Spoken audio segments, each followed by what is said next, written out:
Y sus dos hijos, que son los que ya llevan la explotación en la Mancudiaga, y bueno, aquí los jóvenes de Baco. Vamos a firmar los papeles, ¿no?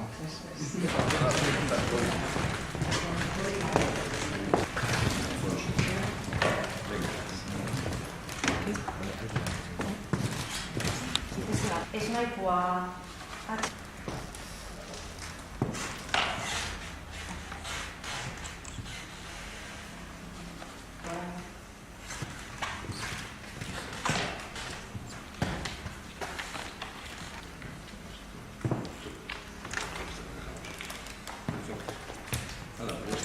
Primero ya pagar los impuestos,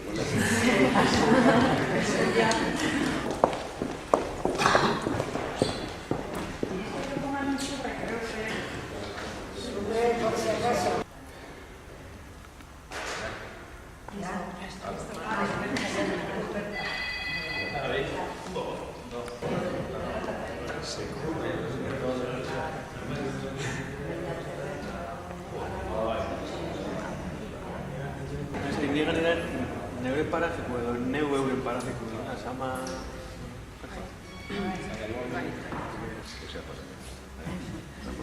Ahora qué fecha vendremos, ¿verdad? Y de los impuestos, nada, no. La broma